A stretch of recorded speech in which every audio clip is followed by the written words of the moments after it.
বন্ধু শব্দটা ছোট, কিন্তু এর গভীরতা আকাশের চাইতেও বিশাল। আমাদের জীবনে অনেক বন্ধু তৈরি হয়, কিন্তু বন্ধুত্বের মূল্য কয়জনই বা দেয়। সবাইকে বন্ধু বানানো উচিত নয়, কারণ কিছু মানুষ বন্ধুত্বের সুযোগ নিয়ে বন্ধু নামের বেঈমানও হয়।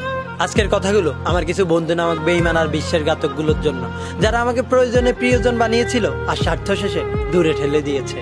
যাদেরকে আমি নিজের চাইতেও বেশি বিশ্বাস করেছিলাম আর বিনিময়ে বিশ্বাসঘাতকতা পেয়েছিলাম। জানিস বন্ধুরা, যেদিন তোরা আমাকে প্রথম বন্ধু বলে ডাক দিয়েছিলি, সেদিন থেকে তোদেরকে জীবনের একটা অংশ ভাবা শুরু করেছিলাম। প্রিয়জন হিসেবে সবসময় তোদের পাশে থাকতে চেয়েছিলাম, কারণ আমার কাছে বন্ধুত্বের মূল্যটা অনেক দাম। কিন্তু তখন আমি এটা বুঝতে পারিনি, তোদের বন্ধুটা একটা ছিল শুধুমাত্র আমাকে প্রয়োজন হিসেবে, প্রিয়জন নয়। আমি হতে চেয়েছিলাম তোদের প্রিয়জন, কিন্তু আফসোস হলাম শুধুমাত্র প্রয়োজন। প্রয়োজনে প্রিয়জন বানিয়ে আবার স্বার্থ শেষে দূরে ঠেলে দিলি। তোদেরকে আমি আমার জীবনে পাওয়া সবচাইতে বড় উপহার মনে করতাম, আর তোরা আমাকে বোঝা মনে করতি। তোদেরকে আমার ভালো সময় সব সময় পাশে পেলেও আমার খারাপ সময় এক মুহূর্তের জন্য পাশে পাইনি। কিন্তু আফসোস একটাই, তোদের খারাপ সময় সব সময় তোদেরকে সঙ্গ দিতাম, নিজের সাধ্য মতো তোদেরকে হেল্প করার চেষ্টা করতাম।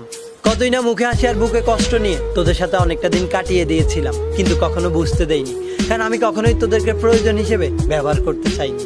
প্রিয়জন হিসেবে সারা জীবন পাশে রাখতে চেয়েছিলাম, তোদেরকে নিজের চাইতেও বেশি বিশ্বাস করেছিলাম, আর তোরা সেই অন্ধবিশ্বাসের সুযোগ নিয়ে বিশ্বাসঘাতকতা করলি।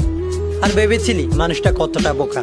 আরে আমি বোকা ছিলাম না, বিশ্বাসী ছিলাম, আর যে বিশ্বাসের যোগ্য তোরা কখনোই ছিলি না।